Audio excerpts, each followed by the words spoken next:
Mesdames et messieurs, bonsoir et bienvenue dans cette édition d'information. Voici les titres. Fimala, la journée de prière destinée aux victimes de l'immigration irrégulière. Les habitants de cette localité ont tenu à honorer les disparus par un récital de Coran. Législative 2024, la population de Tambacounda expose ses difficultés et espère que les futurs députés vont porter à l'Assemblée nationale leurs préoccupations. Et puis les nombreux cas de grippe constatés chez les adultes n'épargnent pas les enfants. Le pédiatre de la clinique Ngagnbaye souligne que les prématurés, les asthmatiques sont les plus vulnérables. Dans la deuxième partie de cette édition, le dossier du jour qui s'intéresse aujourd'hui à la carence en iode, une caravane de sensibilisation s'est tenue dans la commune de Sédhiou, visant particulièrement les élèves des établissements scolaires. Mesdames et messieurs, c'en est tout pour les titres et le développement, c'est tout de suite. Merci d'avoir choisi la RTC et nous débutons cette édition d'information à propos de cette tragédie maritime qui endeuille les îles du Saloum avec plusieurs victimes enregistrées à Niodior et autres décès dans les communes voisines de Fimala, Diofior, Djilor et Foundiougne. Face à ce drame précédent, une journée de prière a été organisée à la grande mosquée de Fimala pour honorer les disparus, mais aussi des voix s'élèvent pour proposer des solutions afin de mettre fin à ce phénomène, contre Ndinday Amissar. La grande mosquée de Fimela a abrité la journée de prière de récital de Coran en faveur des victimes de l'immigration irrégulière. La commune de Fimela est l'une des localités les plus touchées par ce drame jamais connu. Je tiens à adresser mes prières. Ces pertes lourdes pour le village, la communauté toute entière. C'est un phénomène extrêmement douloureux et très inquiétant. Nous avons 5 pertes pour le village de Fimela. Quand vous allez dans d'autres villages, c'est encore pire. Le village de Niodior a enregistré une vingtaine. Et vous allez dans d'autres villages, on nous cite d'autres morts également. À côté, à Sambadia, il y a eu un mort, un étudiant. Des solutions urgentes ont été réclamées pour venir à bout de ce phénomène qui décime la jeunesse. Vraiment une réflexion profonde et des solutions très rapides. Les gens ne comprennent même plus ce qui les pousse à emporter la mer. Bien sûr, ils nous évoquent que le pays est difficile et tout, mais je pense que ce qu'ils sont en train de subir actuellement est pire que rester et on peut affronter la situation, d'accepter de rester au pays et d'être les bras qui vont construire ce pays. Attrister les proches des disparus, situe les responsabilités. Elles sont partagées. La communauté d'abord. Tout le monde, je dirais. Pour catégoriser peut-être, il y en a des parents qui poussent le fils à y aller. Les jeunes même, la gestion du pays devrait être faite, n'a pas été fait suffisamment pour permettre aux jeunes vraiment d'avoir un peu une activité génératrice de revenus. Des pirogues parties des îles du Saloum ont connu des difficultés en mer avant d'être secourus, mais avec plusieurs corps sans vie. Le village de Niodior, le plus touché. La gouverneure de la région de Kédougou a présidé la 21e édition de la Journée nationale des forces armées, au cours de laquelle elle a rendu un vibrant hommage aux officiers, sous-officiers, également aux militaires du rang du 34e bataillon d'infanterie du camp militaire Fodéba de Kédougou. À cette occasion, elle a également abordé les enjeux sécuritaires de cette région, mais aussi elle a aussi souligné l'importance de la mobilisation de toutes les forces, de toutes les troupes plutôt face aux défis actuels. On a un sentiment de fierté et surtout on a célébré cette journée nationale des forces armées ici à Kédougou avec beaucoup de plaisir. Donc comme vous le savez, dans le maintien de la stabilité sociale et dans le maintien de la paix dans notre pays, en particulier dans la région de Kédougou, qui est une région frontalière, je ne cesserai de le dire, avec de multiples enjeux et défis sécuritaires.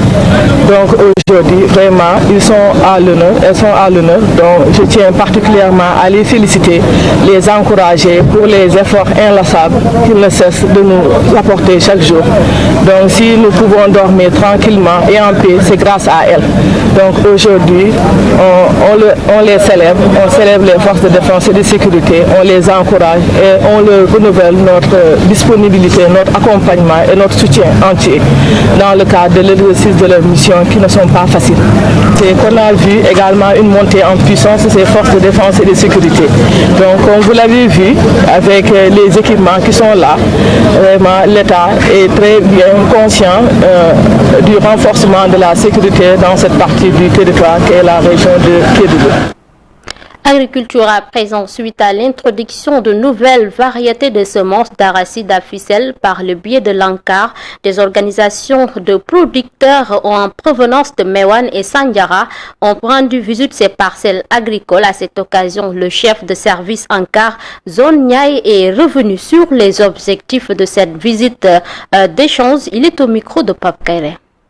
L'idée qu'il y a derrière, en convoquant ou en invitant différentes coopératives, c'est de venir voir le comportement de ces nouvelles variétés au niveau local et de pouvoir apprécier et ensuite faire des choix par rapport à une grande diffusion ou à une extension de la production.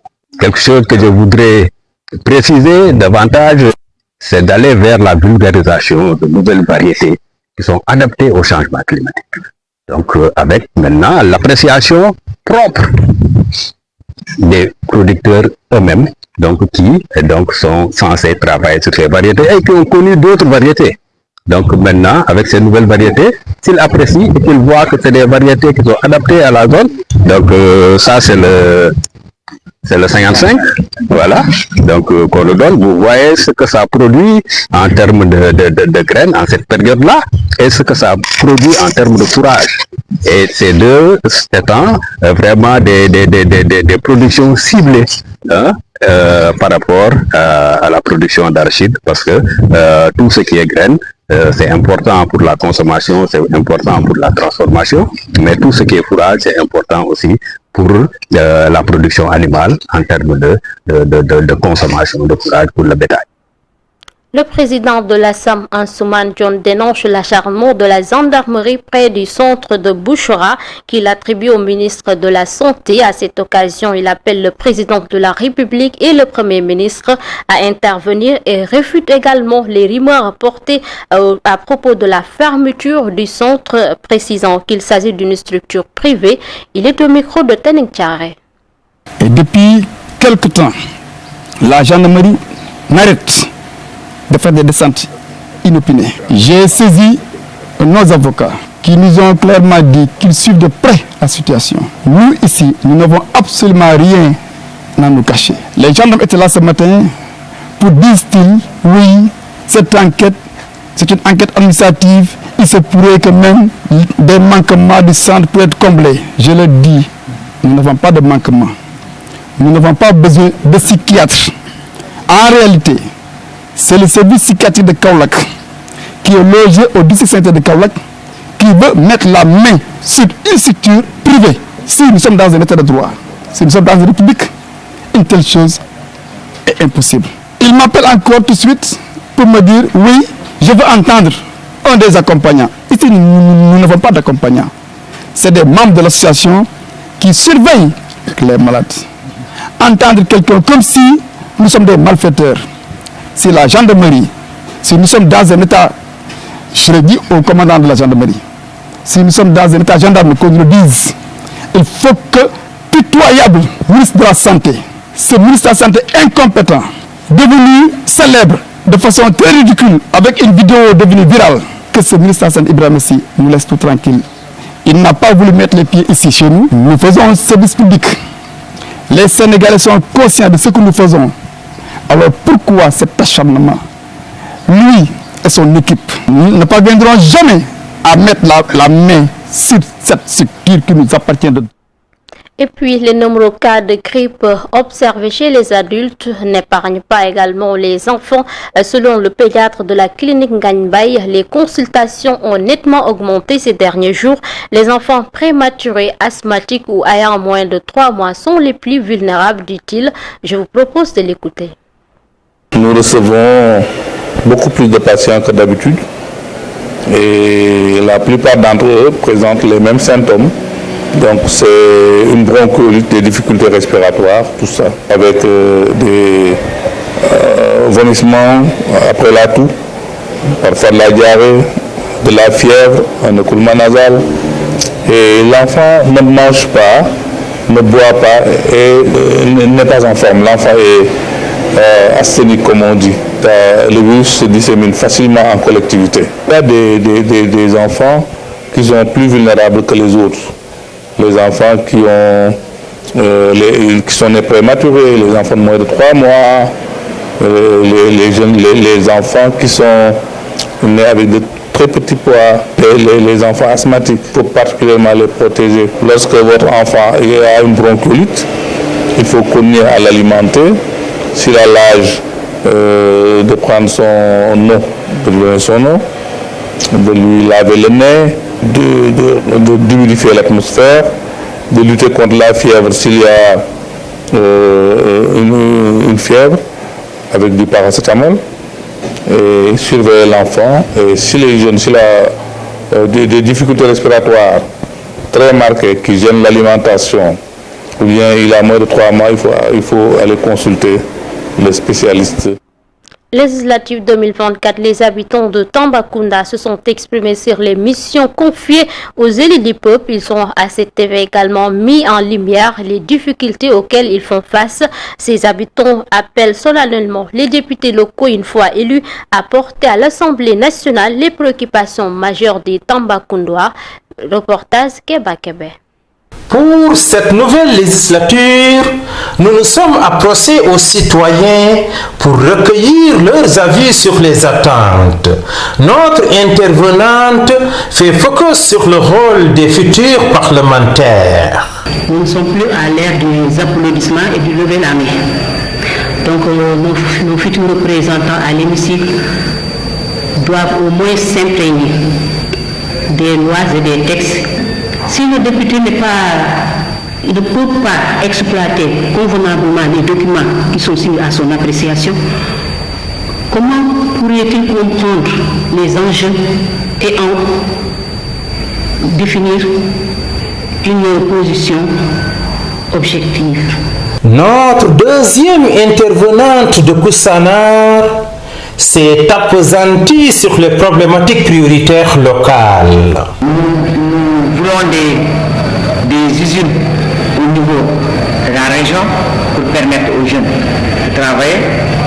Et les infrastructures routières, il y a des villages qui sont vraiment dans l'enclavement jusqu'à présent. Il faut les désenclaver parce que comme Dawadi qui est le plus grand village de la commune de Koussanar, n'a pas de route.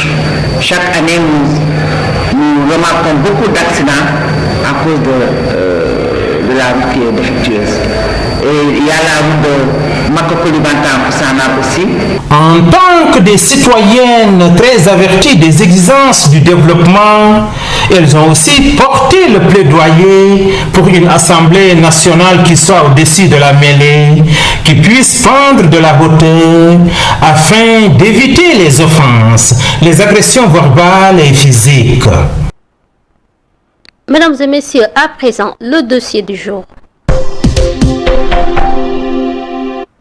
Dans le cadre de la lutte contre les troubles liés à la carence en iode, l'inspection de l'éducation et de la formation de Sédhiou et le Conseil national de développement de la nutrition ont unifié leurs efforts. Ils ont à cet effet organisé une caravane plutôt de sensibilisation dans la commune de Sédhiou visant particulièrement les élèves des établissements scolaires pour leur faire comprendre l'importance de l'iode pour la santé. Ce dossier est signé Omar Cissé.